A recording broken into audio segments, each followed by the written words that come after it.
Queridos irmãos, queridas irmãs, é com muita satisfação e alegria no coração que damos início a mais um Caminhando Juntos. E, nessa oportunidade, estarão caminhando comigo Arlindo Ribeiro e Nilo Nogueira. Esses dois companheiros, irmãos e amigos do Grupo Espírita Redenção. Nós vamos tratar de um tema de O Livro dos Espíritos. Características do homem de bem. Questão 918. Esse tema está contido em O Livro dos Espíritos, livro 3, capítulo 12, e, quer dizer, inicia-se na questão 918. Aliás, características do homem de bem compreende somente uma questão, porque o texto é grande. Essa questão 918. E, dando início, Arlindo, tudo bem com você, Arlindo? Tudo bom, Jaime. Boa noite, Nilo. Amigos e amigas de casa, boa noite. E, bom, a gente está reunido aqui para tratar de um assunto tão relevante nesse livro dos Espíritos. Características do homem de bem é muito legal. Muita coisa para saber. Tudo bem, Nilo? Olá, Jaime. Tudo bem? Boa noite, Arlindo. Tudo bem? Boa noite, Nilo. Sim, é um prazer grande estar aqui de novo para a gente abordar os temas da doutrina, né? E esse tema, características do homem de bem, que nos diz tanto respeito, de tão próximo, né? Assim, muito a ver com a gente, com o nosso interesse nesse momento, né? Isso você falou muito bem. Características do homem de bem, quer dizer, do ser humano de bem, né? É do homem, da mulher de bem, né? Quer dizer, então, a expressão mais adequada aqui seria o ser humano de bem. E é preciso que a gente fale sobre a proposta da doutrina espírita. A proposta maior é a transformação moral do homem, né? Quer dizer, a transformação moral nossa, encarnados, homens e mulheres. Essa é a grande proposta do Espiritismo. Então, quando ele fala características do homem de bem, isso aí nos importa,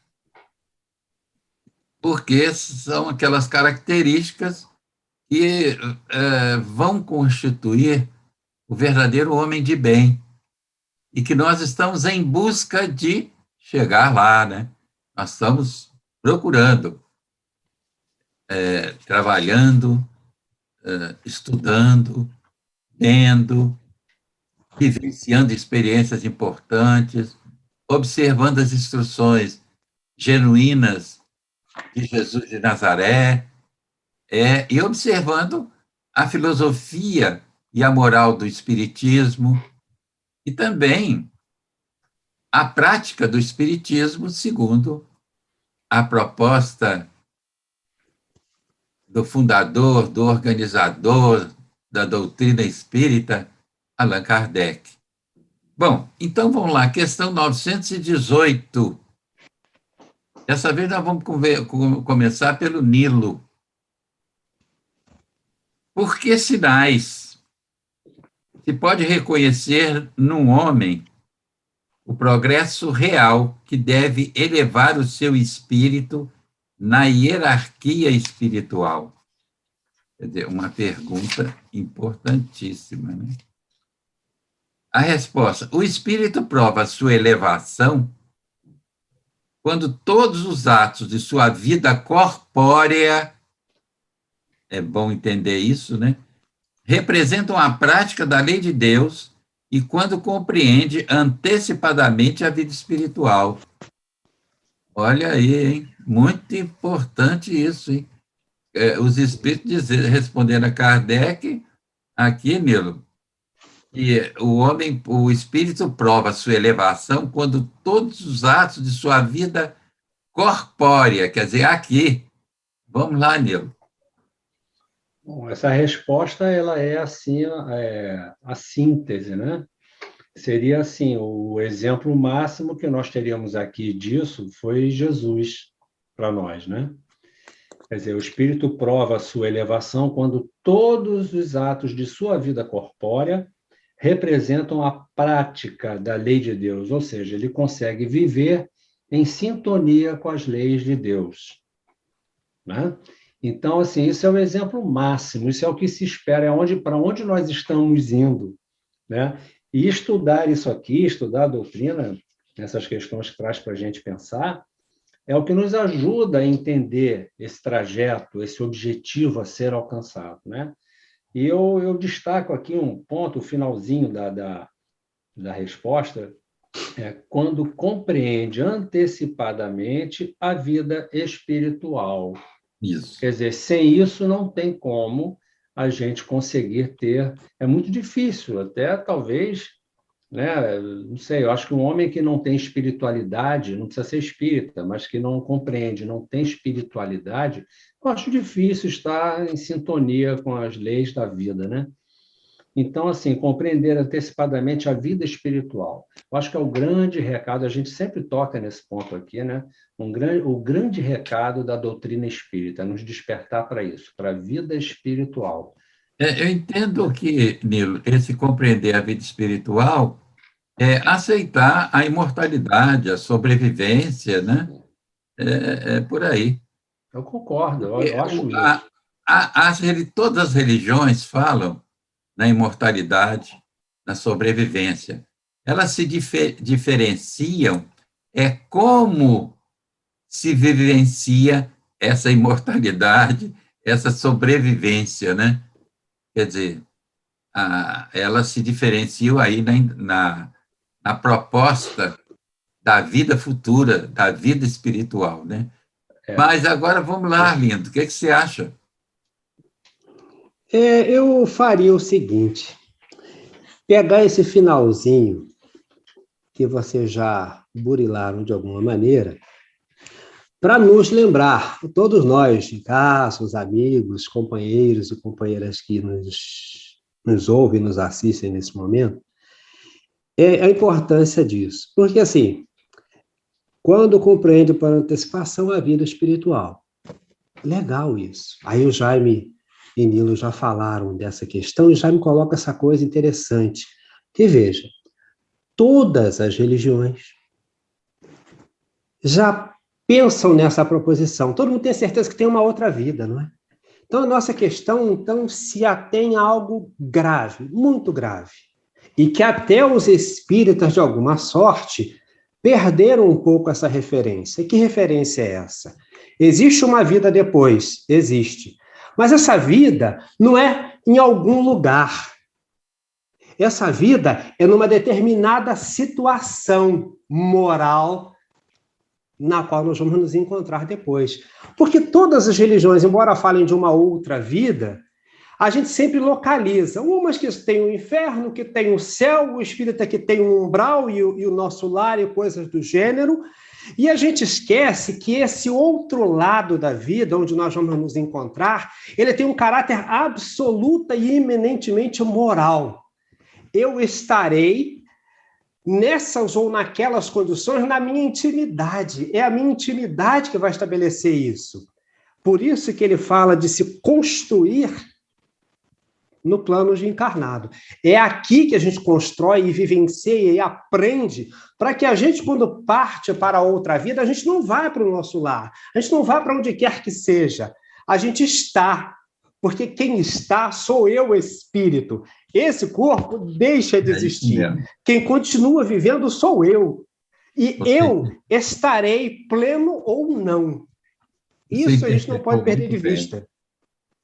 Inclusive, eu acho que é isso.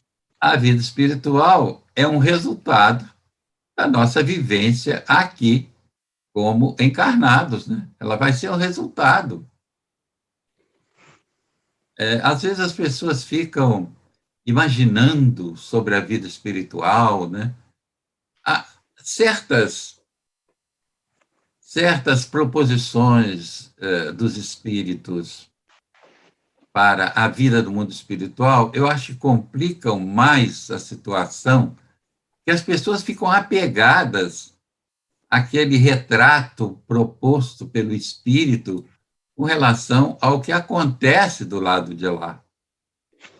E cria uma vinculação literal. Eu saio Isso daqui para aí. ali sem mudar de estado, na realidade, né? Eu só me transporto para algo igual. Será que é assim? Olha a E tem dúvida. algo pior, eu acho um efeito pior que esse, é que as pessoas ficam engessadas com medo do que virá.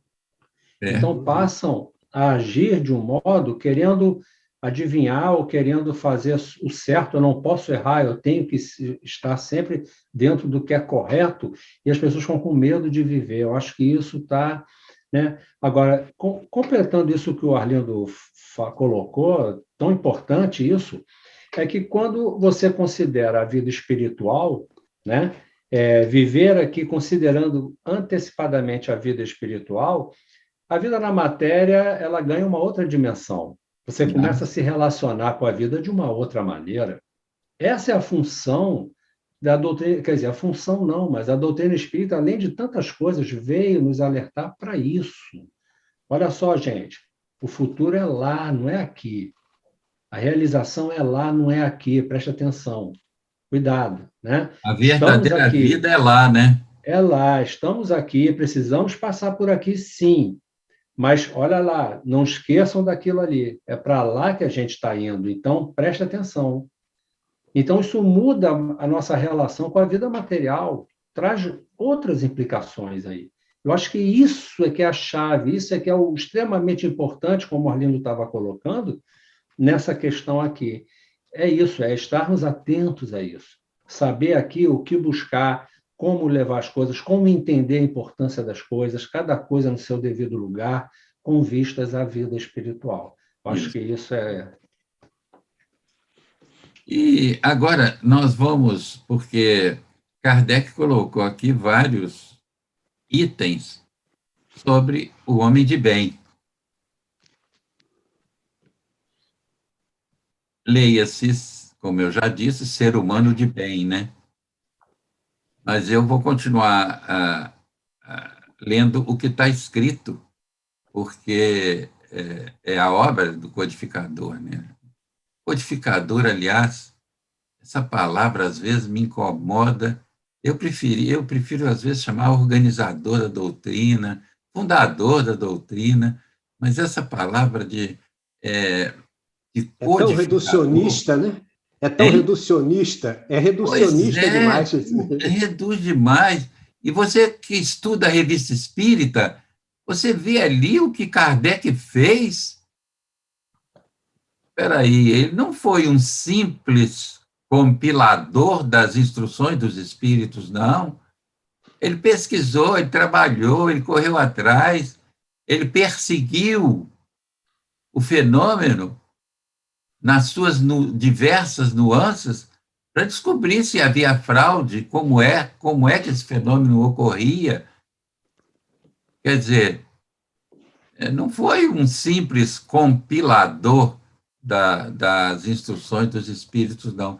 E quando fala em codificador, dá essa impressão, né?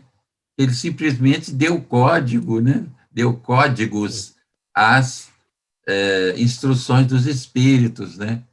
Mas eu acho que ele foi muito mais do que isso, sem dúvida. Bom, vamos lá nas condições, são várias, então nós vamos devagar tentar aqui refletir sobre elas.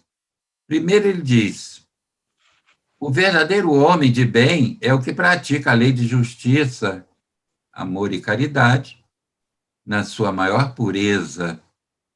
Se interroga a própria consciência sobre os atos que praticou, perguntará se não violou essa lei, se não fez o mal, se fez todo o bem que podia, se ninguém tem motivos para se queixar dele, enfim, se fez aos outros tudo quanto queria que os outros lhe fizessem.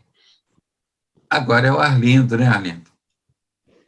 E antes até de nós comentarmos esse trecho, é lembrar no que você falava anteriormente com relação ao codificador, que tanto não é simples assim, que nós vamos ver isso por esse extenso esclarecimento que Kardec quem faz, né? É ele iluminando o caminho para que a gente tenha mais clareza na percepção do que ele perguntou e do que foi respondido pelos espíritos superiores. Mas eu gostei muito desse trecho, porque ele nos remete de imediato, porque o Livro dos Espíritos tem esse condão, né? A doutrina dos Espíritos tem esse condão, né? Ela está num tempo todo num sistema cíclico, em que você chega aqui e volta lá, porque ele já abordou algumas questões antecipadamente aqui e nos põe nesse caminho. Bom, o verdadeiro homem de bem é aquele que pratica a lei de justiça, de amor e de caridade. Olha que coisa interessante. Aí a gente vai lá na questão 875, ele diz, como se pode definir justiça? E a resposta que ele tem, a justiça consiste no respeito aos direitos de cada um. Então, para a gente precisa ir lá e voltar para nós compreendermos que isso não está isolado de nada, isso é um conjunto de histórias, de atividades, de proposições que vão dar bojo ao meu sentido de justiça, amor e caridade, que é isso que vai validar a minha ação. O que vai me tornar verdadeiro e claro com isso é essa proposição. Essa proposição vai falar que eu preciso entender e respeitar as leis humanas e naturais. Essas leis, elas às vezes se parecem, por exemplo, em oposição em alguns momentos, porque a lei humana, ela carece de evolução. A lei natural está estabelecida com plena clareza, está em plenitude apresentada para todos nós, mas nós, às vezes, ainda não estamos aptos a percebê-la. Mas a proposição aqui nos convida àquela máxima primeira daquele velho sábio da antiguidade que nos propõe o autoconhecermos. E aí, quando a gente vai nesse exercício, a gente vai percebendo a importância de querer bem, a importância de amar, a importância da indulgência, a importância de todos esses pequenos fatores que vão consubstanciando, na realidade, essa proposição. Alcançar isso não é da noite para o dia. Eu lembro que o Nilo, logo no início, ele se reporta lá a Jesus como esse exemplo máximo, né? E olha que Jesus vem como exemplo máximo para nos dizer assim, façam assim, deem menos importância a isso que lhes parece tão importante. Mas, Senhor, você vai ser morto. E daí? Eu não morro, eu sou eternamente vivo.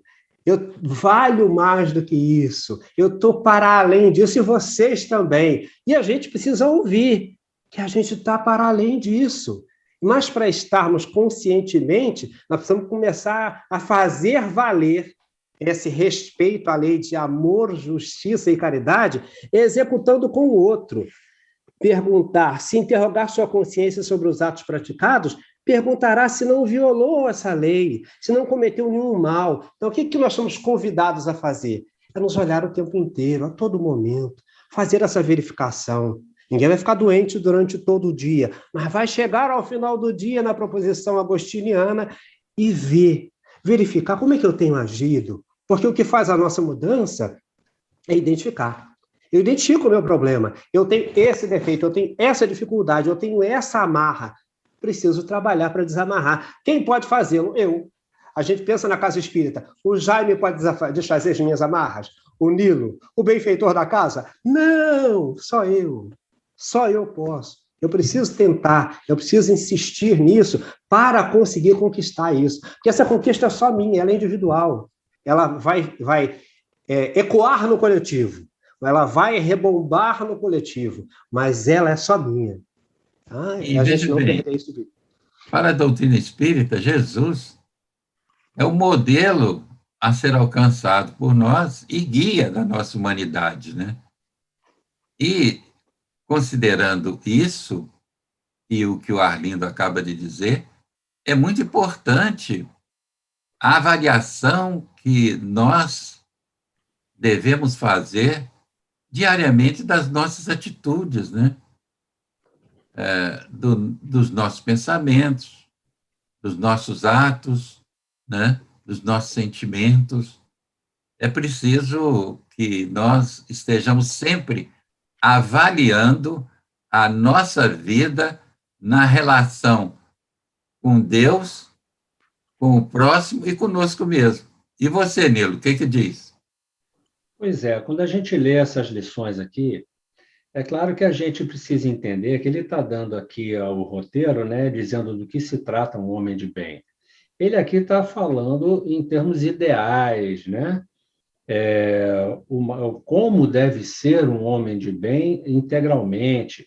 E para Claro. nós, o homem que nós conhecemos, que realmente era o homem de bem na totalidade, em tudo que está dito aqui, foi Jesus.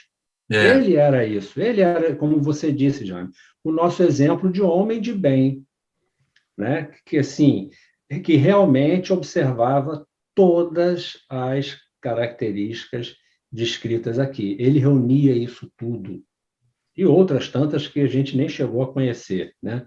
Mas ele é o nosso modelo. E assim, a gente percebe que às vezes as pessoas ficam um pouco acanhadas quando a gente traz Jesus para uma, não comparação, mas como um exemplo, como um modelo a ser seguido, né? Como se dissesse, não, mas como que eu vou querer me comparar a Jesus? Não se trata disso, mas ele é um modelo, sim, que deve servir de exemplo para nós. É nele que nós temos que nos basear como referência, né?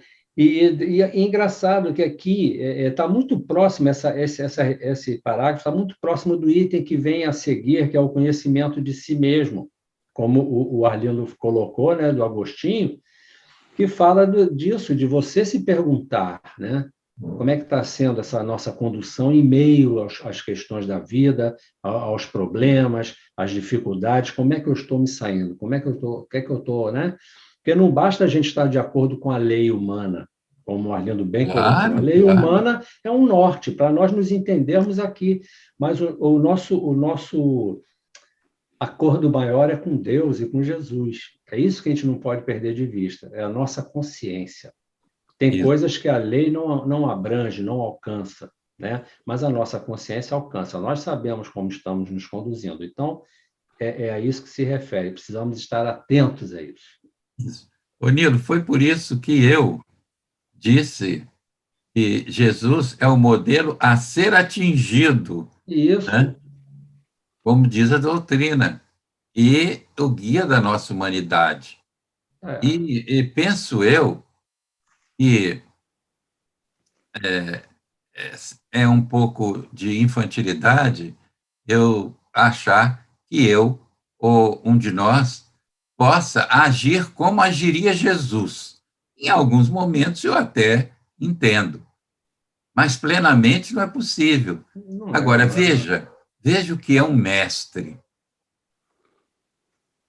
Certo que, diante da condição de um espírito puro, nós não temos como emparelhar com ele. Porém, ele deixou as instruções necessárias à nossa condição, à nossa condição de uma humanidade ainda inferior.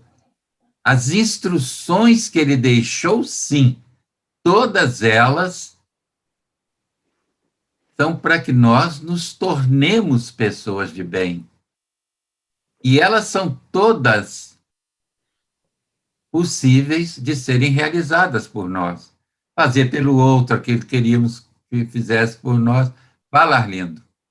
E aí a gente vai lembrar, ainda que não quiséssemos então, mas é preciso, em quantos casos alguns espíritas poderosos e ardorosos viram para os outros duramente: olha o que Jesus faria!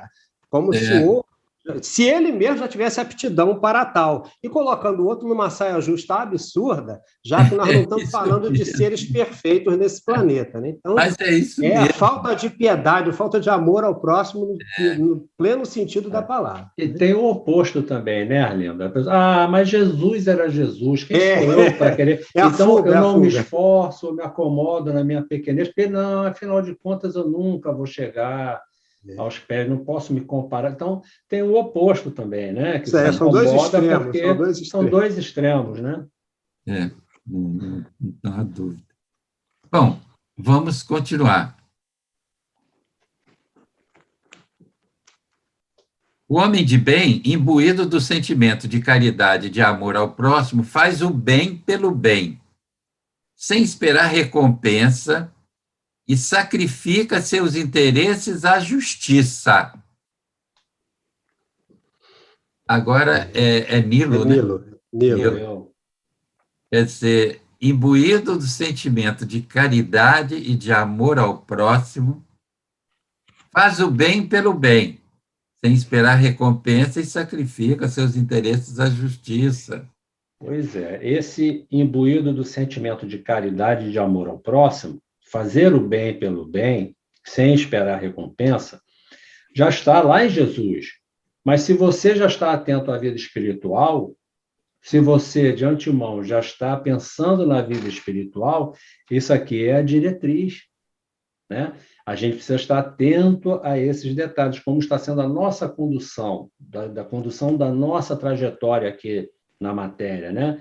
Porque, assim, sacrificar seus interesses à justiça significa ter o tempo todo a atenção, estar consciente, né, de que a sua atividade, as suas decisões, as suas ações não estão impactando o próximo, não estão prejudicando ninguém, não estão causando dificuldades a ninguém. É isso, é a justiça divina. Primeiro, a justiça humana, que a gente também tem que observar, mas aqui se refere à justiça da vida, à justiça de Deus. Né? É o tempo, o que é preciso? Sacrificar os nossos interesses? A gente precisa abrir mão dos nossos interesses? Claro que não. Mas é submeter os nossos interesses à justiça divina. É estarmos atentos se não estamos esbarrando em ninguém, não estamos pisando no pé de ninguém, não estamos levando dor ao coração de ninguém na nossa trajetória e na nossa caminhada. Podemos ir atrás do que é importante para nós, sim, mas atentos à vida espiritual, atentos ao futuro espiritual. Eu entendo dessa forma aqui. E você, Arlindo? Bom, eu vou propor que nós sigamos, companheiros, com esta primeira sentença ecoando na nossa mente aí. Lei de justiça, de amor e de caridade.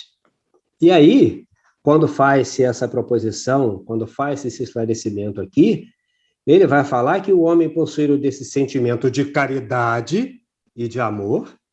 Aí nós vamos lá, na 886, há uma definição da caridade, que é benevolência para com todos, indulgência para as imperfeições alheias, perdão das ofensas. Isso é um conjunto difícil, mas que ele tem que ser base para o início do nosso exercício, porque isso atinge a cada um de nós individualmente, mas atinge você que é o empresário na sua empresa, você que é o gerente na empresa desse empresário, você que é o professor, que é o diretor de escola, que é o colega de turma, que é o universitário. Entende como isso nos cobra, nos propõe um exercício diário com todos à nossa volta?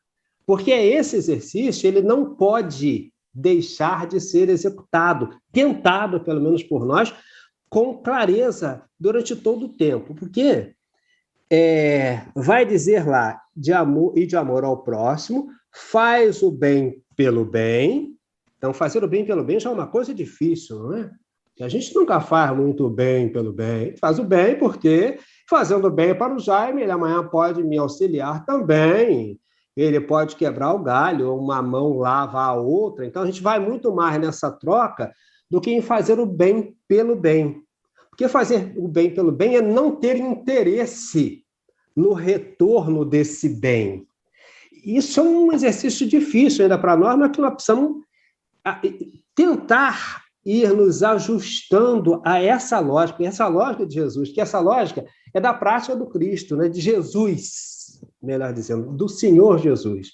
Porque essa Fazer o prática... bem pelo prazer de servir, né, Arlindo? Exatamente, esse é o bem pelo bem. Prazer de servir. Prazer de servir. Então, Isso. esse é um exercício que a gente precisa estar atento, se a gente está fazendo de verdade pelo prazer de servir, fazer com vontade, com despojamento, dando-se de verdade na hora da ação, sem esperança de recompensa e sacrifica o seu interesse pela justiça. Olha, sacrificar o interesse pela justiça, veja, eu vou me colocar como o chefe de um setor de serviço qualquer. Sacrificar o meu interesse pela justiça. É claro que quando o meu funcionário tem uma falha na sua ação, ela pode redundar em uma série de dificuldades, mas eu tenho como, de modo geral, eu tenho como agir no sentido da reparação dessa dificuldade, do chamamento a esse funcionário, se for preciso, para uma nova instrução, para uma nova orientação. São essas pequenas atitudes que, às vezes, a gente diz assim, eu sou indulgente, mas o cara errou, rua! A gente deixa de ter indulgência nas ações mínimas e vai descobrir lá na frente, como os espíritos dizem, muitas das vezes tem coisas que a gente faz que é errado, a gente nem imagina, porque a gente está tão certo de que a gente está justo com a verdade, eu estou seguindo a lei da empresa. Se eu sigo a lei da empresa, eu ponho ele no olho da rua. Por exemplo, isso é só um exemplo grosseiro, só para a gente pensar como é que não é tão fácil agir, como ele diz aqui, sacrificar o seu interesse pela justiça. Não é abandonar, não é deixar que a bagunça continue, que o erro se perpetue, mas buscar a maneira de sanear e, na medida do possível, sem desvalorizar ou execrar aquele que erra. É por isso que a indulgência é tão importante, porque quando eu sou indulgente, eu estou me vendo no lugar do outro. Eu estou assumindo que eu também posso, mesmo na minha posição aparentemente mais elevada, eu também posso necessitar dessa indulgência para com quem está acima de mim nesse comando. Então, esse jogo que a gente vive na vida é que é difícil, porque a gente deixa de perceber, às vezes, que nós também precisaremos, em algum momento, da indulgência de algum outro. Então, essa é a caridade de que ele fala, né? Então, a gente precisa pensar isso com muito carinho. Fazer o bem pelo bem, não com segunda intenção, né? Não com segundos interesses. E você, Nilo? Nós tínhamos, complementando o que o Arlindo falou, o bem pelo bem é interessante porque isso tem uma dimensão assim que, às vezes, a princípio, pode passar despercebido, né? Porque você faz o bem não pensando no benefício imediato, material que você vai receber ali. Mas, assim, que pessoa você quer ser? Que pessoa você é? Que espírito você pretende ser? Quando se fala o bem, fazer o bem não é agradar o outro, não é ir lá e fazer gracinha para o outro gostar, não é isso. Fazer o bem é observar o que é correto, o que é justo, o que é certo, o que é verdade, é defender a verdade. Isso é fazer o bem. Levar Respeitar o outro, né, Nilo? Respeitar, principalmente a princípio, né? É a base, o respeito. E dentro do respeito, você poder estender a mão no momento de necessidade, você poder dar uma ajuda, você se solidarizar com o problema do outro. E é isso, e fazer por quê? Porque quem você quer ser, afinal? O que é importante para você nessa vida? Isso é fazer o bem pelo bem, e não visando uma recompensa, visando o interesse. Quando você faz as coisas visando o interesse, a recompensa, o ganho material, você já está dessintonizado da vida espiritual.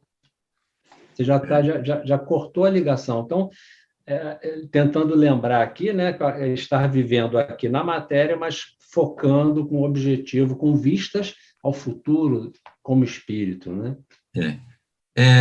Veja bem, essa questão do...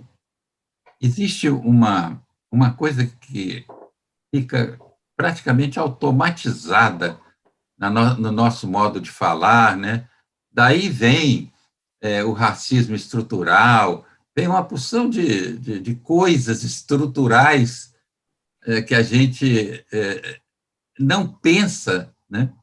Porque quando o Arlindo falou, me lembrei muito de quando eu ainda trabalhava profissionalmente que alguém dizia para mim, o meu funcionário, eu dizia assim, seu não, é da empresa. Você vê que é meu funcionário, é posse mesmo. Não é meu funcionário, é funcionário da empresa.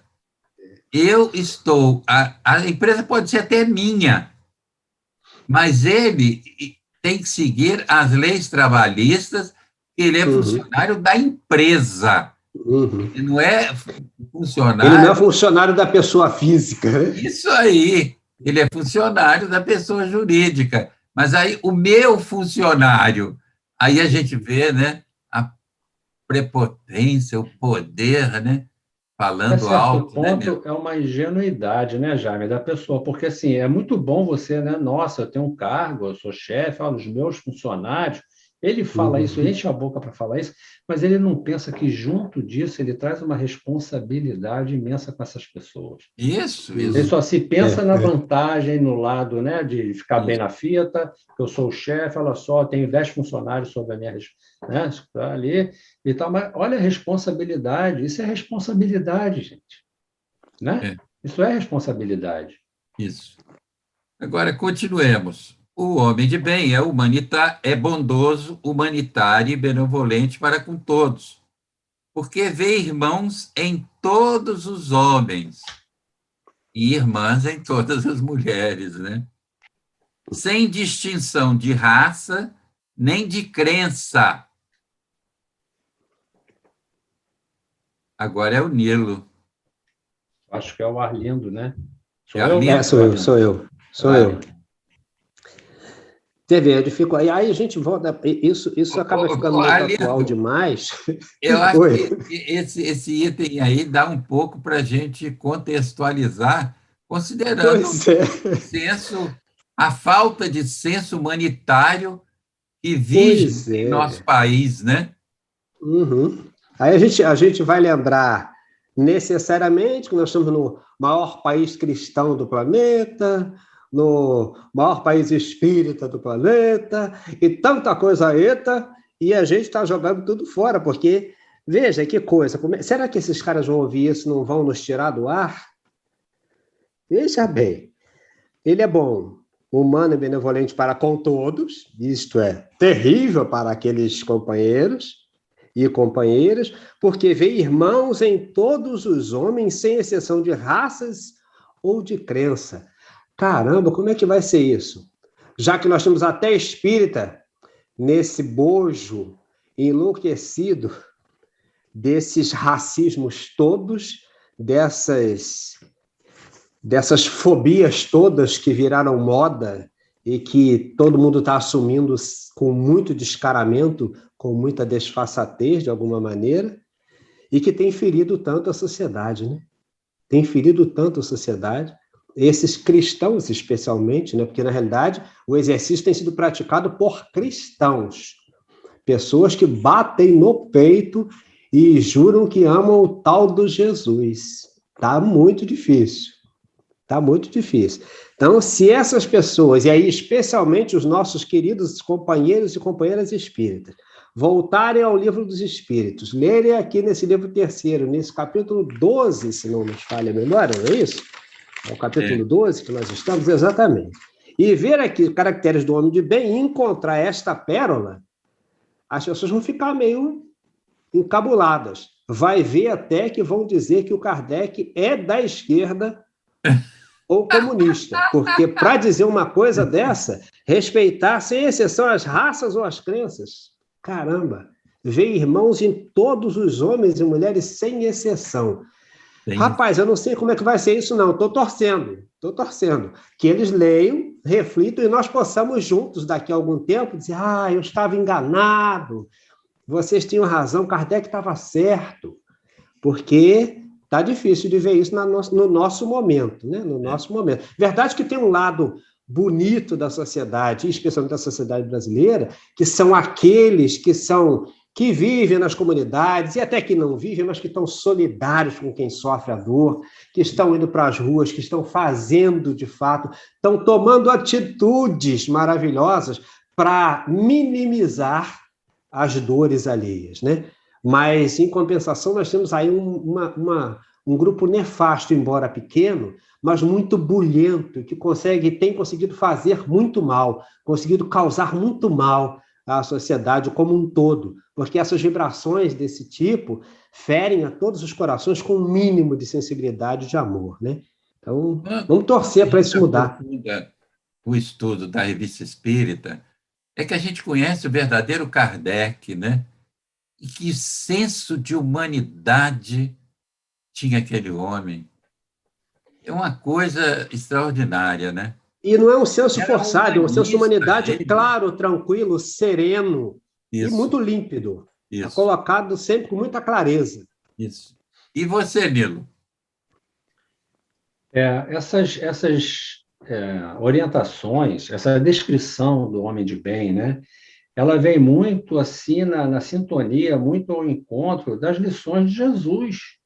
Porque as Claro. lições de Jesus nada mais foram do que um roteiro, né, para o homem de bem, um roteiro do bem viver, o roteiro da convivência pacífica, enfim, né? Então aqui é o homem que não julga, né? Bondoso, humanitário, benevolente. Ele não julga. Ele entende que as pessoas têm esses graus diferentes de entendimento, cada um tem a sua dificuldade. Isso é característica de espírito mais esclarecido, mais alerta, né? Mais em sintonia com a lei, né? E interessante, isso aqui tudo agora está tendo um apelo muito forte para nós, né? Porque há 2000 anos essas lições vêm sendo colocadas, né? E foi alertado que lá no final dos tempos, mais adiante, seria mandado o Consolador.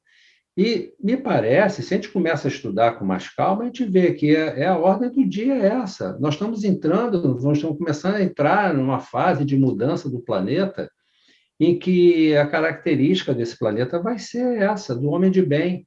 Quem não for homem de bem não vai ter espaço para viver nesse planeta. Quem não conseguir entender isso, porque será um lugar onde haverá uma relativa paz, vai predominar o bem. Então, quem não entender, quem não tiver minimamente sintonizado com essa ideia de homem de bem, talvez não consiga mais se manter sintonizado com o planeta, né? Então, parece que é isso, é um alerta mesmo. A doutrina espírita vem nos relembrar tudo que foi dito por Jesus, explicar por A mais B do que se trata aquilo tudo, né? Aquelas lições maravilhosas, por que ele falou aquelas coisas, está tudo aqui, né? E é uma coisa importante a gente entender, né? Em que pese, né, a situação que nós estamos vivendo, tem muita conturbação, mas a seleção é individual. Cada um sabe o que faz, a cada um segundo suas obras. Precisamos começar a entender que está começando a haver uma separação aí, né? Para que lado a gente quer cair? Né? A velha história lá do joio e do trigo, né? Para que é que a gente quer ser? Quer ser joio ou quer ser trigo? Isso. Claro que isso não é uma mera questão de escolha. Eu quero. Não, está aqui, ó. Vamos começar a tentar entender isso. Claro, não será exigido de ninguém se tornar um ser humano perfeito, né? Mas um ser humano atento a essa necessidade aqui, minimamente começar a despertar para isso, né? Essas questões são de suma importância realmente, sabe? E ele fala aqui, né, que o homem de bem é antirracista, né? É O homem isso. de bem é Ô, antirracista. Jaime, você sabe o que acontece? Que Nilo falando aí agora nesse último momento, eu fiquei lembrando que, gente, companheiros e companheiras de casa, veja, se a gente consegue estudar essa doutrina, de fato, olhando cada um desses momentos, nós vamos percebendo a lógica ascensional disso, ou seja, isso é um crescente, isso é uma progressão. Então, o homem de bem, ele está alcançando esse momento, esse ápice ascensional nesse sentido, é evolutivo, é progressivo. É por isso que quando a gente estuda a doutrina, a gente vai ter clareza de que quando alguém fala de anjo decaído para poder vir a encarnar, a gente vê, olha que estupidez é uma colocação dessa. Porque você olhando isso aqui, estudando isso aqui, a gente vê como é progressivo. Então, quem consegue o status jamais o perderá. Dá para imaginar Jesus decaindo? Pelo amor de Deus. Então, a gente vai lidando com uma irrisão, com uma ilógica, com uma coisa irracional, sem pé nem cabeça, quando a gente tem uma lógica doutrinária clara, que é absolutamente do progresso de cada um de nós. E quem chega ao ápice jamais cairá ou decairá. Veja que coisa sem sentido que as pessoas ficam acumulando na cabeça das outras. Que ensinamentos doentios são esses? Né? Eu assisti um vídeo há poucos dias de um pastor que eu nem conheço, nem sei, nem gravei o nome dele, não o conheço. Não é o pastor Henrique Vieira, é um pastor aliás, fala muito bem e ele é incisivo naquilo que diz. Ele falando para os adeptos da igreja dele, ele disse: olha, jamais entendo um cristão que faz esse símbolo da arminha com o dedo. Jamais entendo um cristão, diz ele. Jamais entendo, continua ele, entendo um cristão que aprova que se arme a sociedade. A proteção da sociedade é função do poder público. Né? Quer dizer, então, tem gente falando aí coisas importantes também. E é bom que a gente entenda que nós aqui estamos falando segundo a doutrina, mas tem muita gente falando em nome do bem, até das suas propostas religiosas, mas com boas atitudes, bons exemplos, boas posturas, como esse pastor e outras coisas mais, né? Pastor Henrique Vieira, né? O padre Lancelotti, o Frei Davi, e tanta gente boa aí, né? Falando e fazendo coisas importantes, né? E é assim que está sendo separado o joio e o trigo, né? Isso. E é muito difícil isso, né, Jaime? Porque nós sempre vamos precisar muito de toda hora estar lendo, estudando isso aqui. Por quê? Porque o chamamento da matéria ainda exerce sobre nós uma força muito grande. Então, é muito mais fácil a pessoa cair para o lado da mídia, da propaganda, do consumo, porque quando ouve essas pessoas, elas não estão falando de facilidades, elas não apontam para coisas, para prazeres, diversão e facilidade. Elas apontam para raciocinar, para crescer, para mudar hábitos, para se olhar, para começar a reconhecer seus defeitos. Então, isso não é divertido. Então, realmente, é uma luta muito difícil. É muito difícil. E precisamos estar alertas nisso, que já está na hora. Já está na hora, né? Bom, continuando, mais um item. Se Deus concedeu ao homem de bem o poder e a riqueza, considera essas coisas como um depósito de que deve usar para o bem, e disso não se envaidece, por saber que Deus, que lhe deu tudo isso, também pode tirá-los. Vai lá, Arlindo. É Arlindo ou Nilo? É Nilo. Acho que agora sou eu, né? Agora, vamos fazer o seguinte, para eu não ficar nessas dúvidas, quem for, começa logo, tá bom? Ok.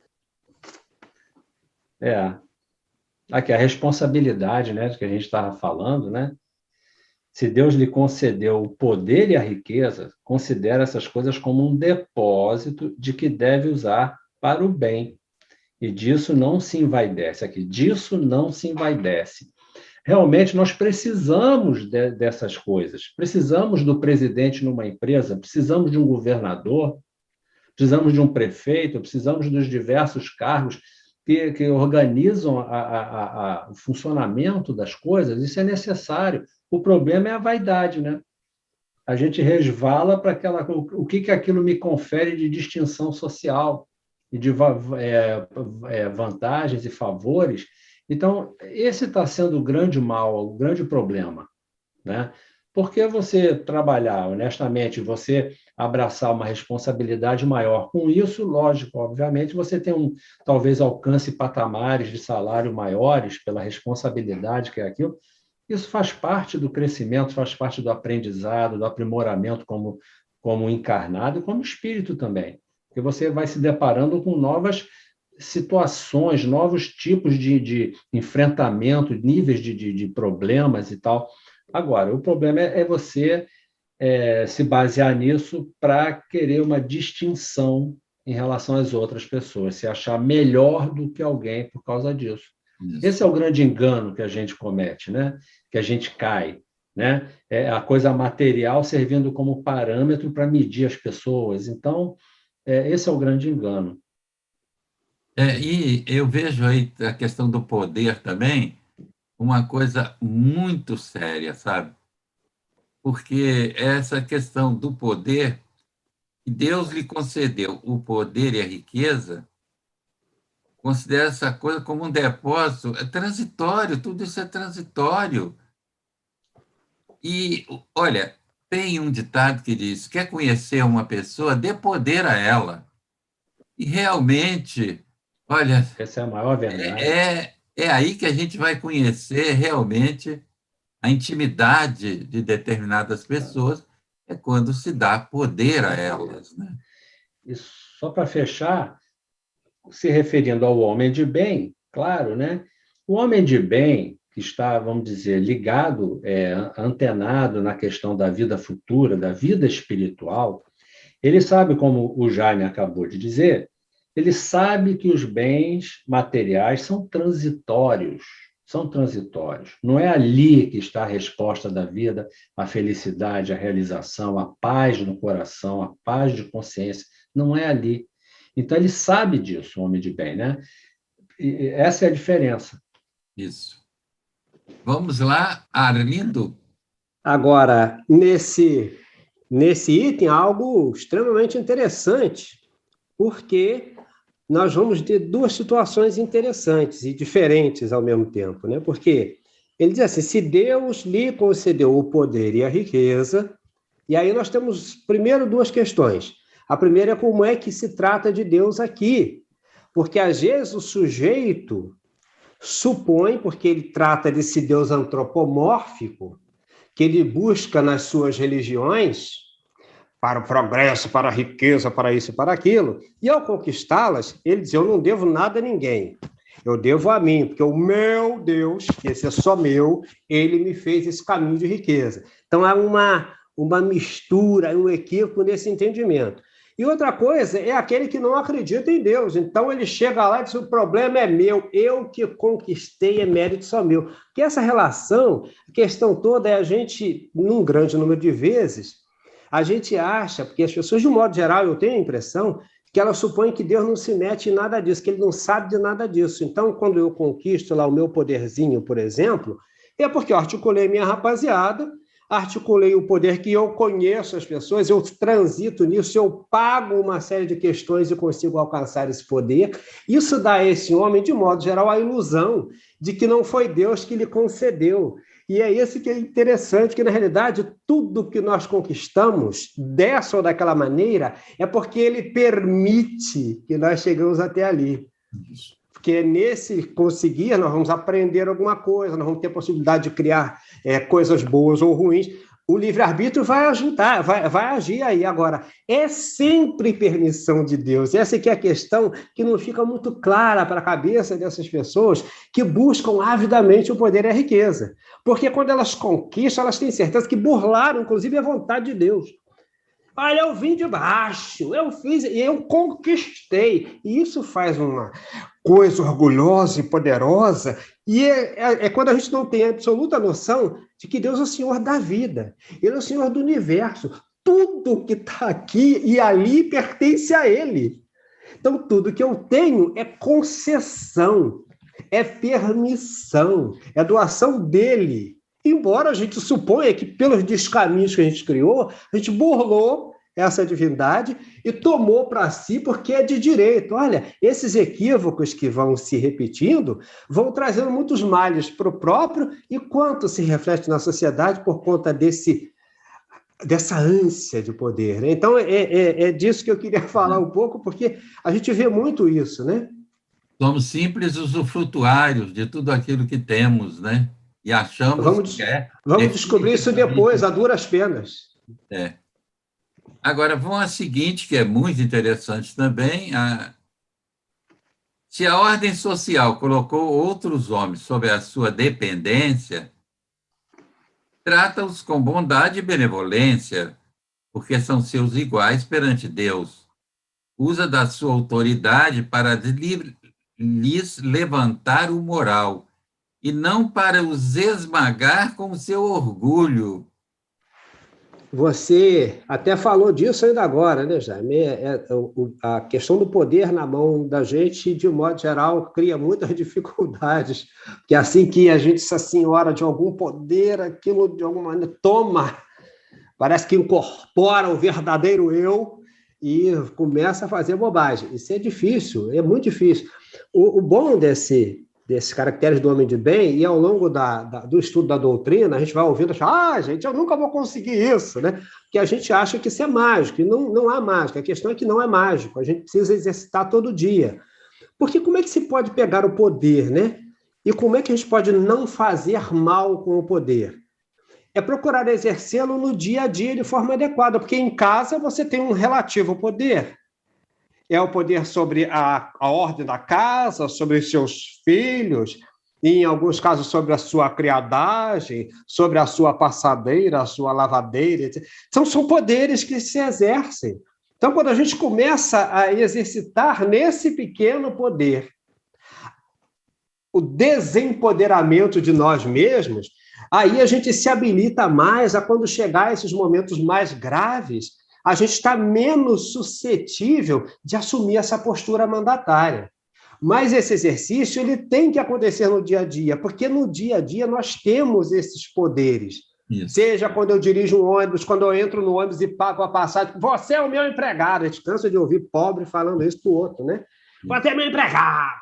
Então fica essa coisa, é um exercício do poder. Imagine se ele estivesse realmente na posição do prefeito, do governador ou do sei lá o quê. Então, esse exercício do poder, essa ordem que a gente precisa dar, ela precisa acontecer no dia a dia. Ou a gente vai treinar diariamente nos nossos pequenos momentos de poder para saber como é que nós vamos lidar lá na frente. Porque todos nós...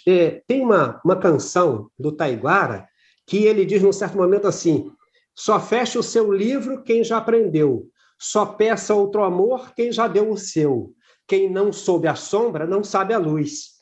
Então, é preciso um exercício todo dia. Não tem como a gente partir do 0 para 100 sem esse trâmite, sem que, nesse longo da caminhada, nós não estivermos exercitando as nossas ações. Senão, quando você é alçado de um ponto X a um ponto Y, você sai atropelando todo mundo.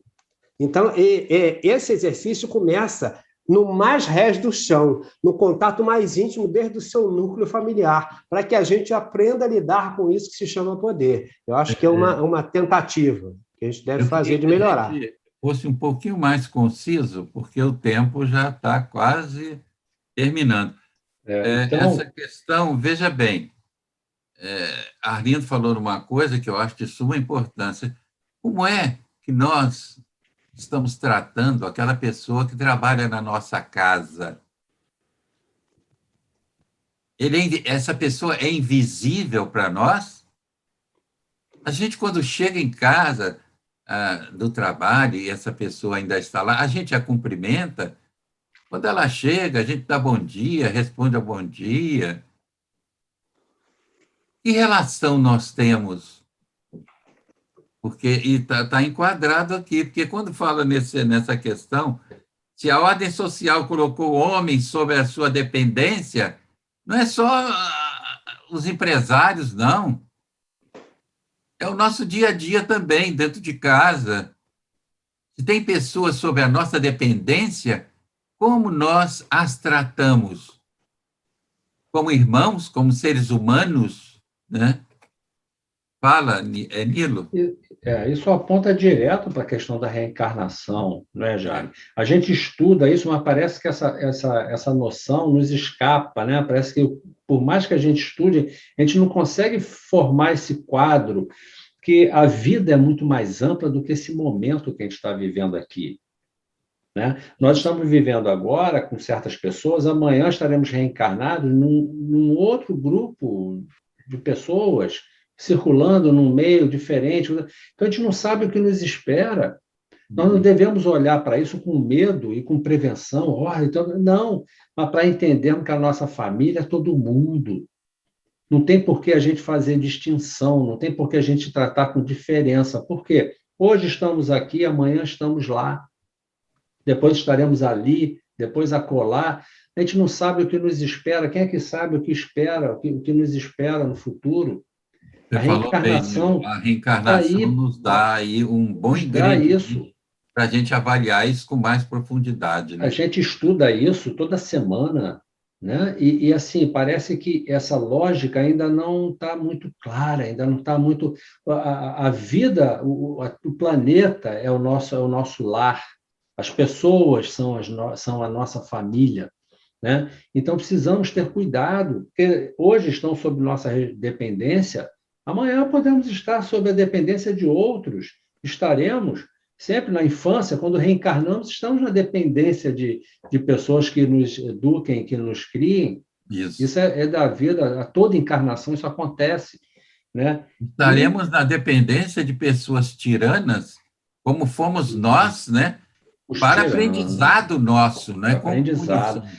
Para para entender o outro aprendizado. lado da história, para que possamos Isso. aprender o outro lado da história, Porque só daquele assim que é a gente aprende, tiranizado. né, Nilo? A gente vai entender realmente. É por isso que, como o Arlindo falou, né, da letra da música, só conhece o amor quem conheceu a sombra.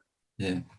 Só conhece, né? E Jung falou aquilo, né? Uma árvore para lançar os seus ramos para o alto, bem alto, ele precisa ter as raízes bem fincadas na terra, lá no fundo. O que é isso? Você não sabe o que é a luz se você não conhece a escuridão e vice-versa. Então, vamos continuar para ver se dá tempo de terminar. É indulgente para com as fraquezas alheias, porque sabe que ele mesmo precisa de indulgência dos outros.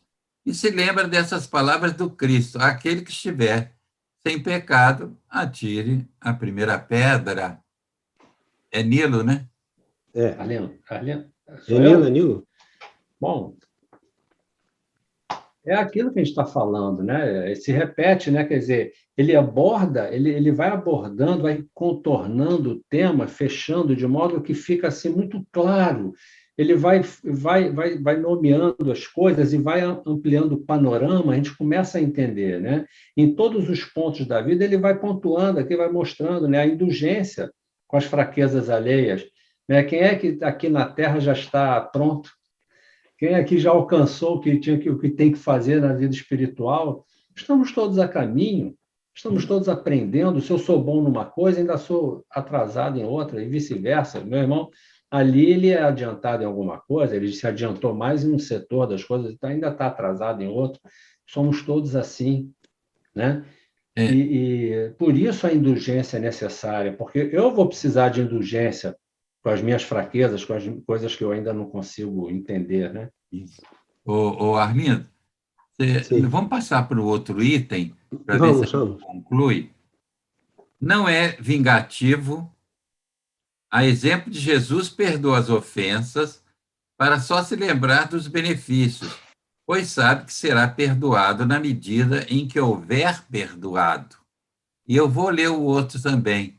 Respeita, enfim, em seus semelhantes todos os direitos que as leis da natureza lhes concedeu, como gostaria que respeitassem os seus.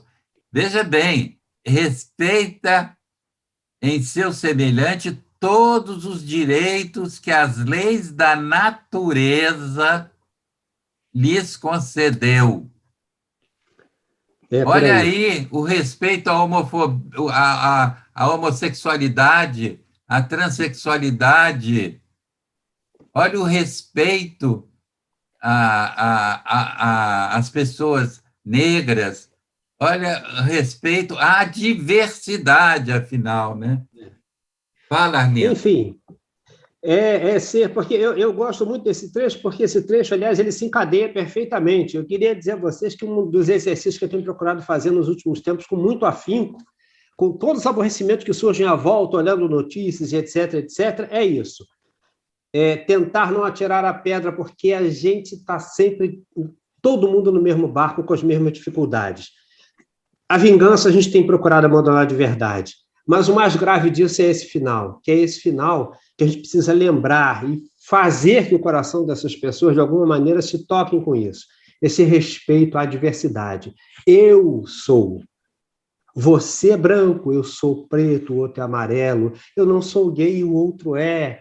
O outro é transexual de qualquer das designações, das definições. Não importa. O que importa é que ele é um ser humano tão lindo quanto eu, com os direitos que eu tenho e que eu quero que ele continue tendo os dele. Eu estou querendo os meus respeitados, mas eu preciso respeitar o dele, deles, delas, e seja quem for, todos, porque eu respeito até o seu direito. Como é que você pode não respeitar o meu? Eu te convido a refletir sobre os excessos que você tem levado ao seu direito. Mas eu respeito o seu direito de ser contra, de discordar, mas não de matar, mas não de ferir, mas não de não admitir que eu viva. Isso é fundamental. Senão a gente deixa de ser humano. Nós voltamos e consagramos a barbárie. Só que nós não podemos mais nos permitir a barbárie. No século XXI, no ano 2021 do século XXI, não é possível mais que a gente retome a barbárie como lógica das nossas vidas. A sociedade não merece isso. Eu não mereço isso. Você não merece isso, porque Deus quer para nós muito, muito mais do que isso. Muito mais, tenha certeza disso. Vamos parar com fake news, né? Com certeza, por favor. E agora, para finalizar, o Nilo, né? Porque o grande problema acho que o que atrapalha muito as pessoas a poderem superar a questão da homofobia é porque, durante muito tempo, as questões sexuais foram tratadas pela visão, pelo viés moralista. Então, a homossexualidade foi tratada como falta de vergonha na cara, safadeza, ela não tem moral. Isso. Pensa que isso é uma questão de a pessoa vai fazer uma coisa para chocar, porque é rebelde. Não é nada disso, né? Quando você começa a entender, a ciência está aí para isso, para ajudar, para esclarecer. A sexualidade é individual, cada um vivencia a sua sexualidade de acordo com como ela é percebida, como ele a percebe, como ele a sente. Isso não tem escolha, isso não é, eu não escolho. Isso, Nilo. A pessoa não escolhe ser isso.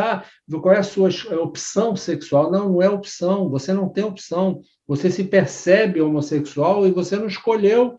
Você sempre, assim como Freud dizia, tão inútil quanto tentar. Aí é o que o texto está dizendo, está na natureza. Na natureza. Freud dizia isso. Ele falava, está na natureza humana, gente. Somos humanos. Tentar transformar um homossexual em hétero é tão inútil quanto tentar transformar um hétero em homossexual. É inútil, isso é da natureza, então não é uma escolha. E enquanto as pessoas não entenderem isso, vão continuar achando que tem o direito de questionar isso, de achar que o outro pode ou não pode ser homossexual. Quer dizer, isso já tá ficando até sem graça, essa discussão, né? Porque parece que tem gente que ainda não entendeu e não insiste, né? Isso, nós agradecemos muito. Eu passo ao Arlindo para suas despedidas, depois o Nilo. Bom, amigos, eu fico muito feliz de ter estado aqui mais uma vez nesse encontro tão agradável, tão rico para nós, né? E pensem nisso, revejam essa questão, vão lá no Livro dos Espíritos, peguem lá essa questão do homem de bem, revejam essas proposições que Kardec traz esse libelo, que é uma coisa maravilhosa para as nossas reflexões e para a melhoria da nossa intimidade, das nossas concepções equivocadas. Vamos fazer isso em nosso próprio benefício. Muita paz, um beijo nos corações de todos vocês. Obrigado, Jaime, obrigado, Nilo, por mais essa oportunidade de estarmos aqui. Vai lá, Nilo. Pois estudar Kardec é sempre oportuno, sempre, sempre. Ao estudar esses textos, né, a gente vai lendo e a gente vai sentindo aqui e ali aquele mal-estar, né? Isso é para mim e tal. A gente vai identificando, né, dentro do que é proposto como modelo, como ideal, a gente vai se avaliando ali, nossa, quanto eu ainda estou longe, quanto é que, nossa, aqui e ali eu sinto que eu resvalo ali, eu esbarro aqui e tal. E isso é que eu acho que é o movimento importante. A gente não tem que ser perfeito, a gente tem que começar a ter boa vontade de começar a identificar em nós o que não está bem. É aí que nós vamos começar a ter chance de mudar. Isso. Né? Eu acho que para nós é sempre válido, acho que é sempre oportuno. Estudar a doutrina é sempre oportuno. E foi um prazer enorme estar aqui mais uma vez com você, Arlindo, com você, Jaime, e aos companheiros que nos assistem. Um grande abraço e espero que tenhamos contribuído para reflexões que possam ajudar nessa trajetória, nessa estrada de estudo e crescimento. Né? Bom, até a próxima. Arlindo, meu agradecimento. Nilo, meu agradecimento a você também, a vocês dois pela companhia agradável, me ajudando até a clarear mais os pensamentos, porque nós estamos sempre em aprendizado. Sempre em aprendizado. Nenhum de nós é professor de espiritismo ou de doutrina espírita, nós estamos aprendendo. E é bom que a gente entenda a coisa por esse viés, porque todos nós temos as nossas dificuldades. Vocês que nos assistem têm as dificuldades de vocês, mas nós temos as nossas. Não é porque estamos aqui falando sobre doutrina espírita que já estejamos num patamar superior, nada disso. Somos seres humanos como vocês, tentando nos melhorar, tentando nos tornarmos seres humanos melhores, menos egoístas, menos orgulhosos, mais solidários, mais fraternos e daí por diante. Humanistas, aos dois, o meu sincero agradecimento. A vocês que nos assistem e nos assistiram, o meu eterno agradecimento e um afetuoso abraço para todos vocês. Que vocês possam estar envolvidos nas vibrações que nos acolhem nesse instante. Fiquem em paz.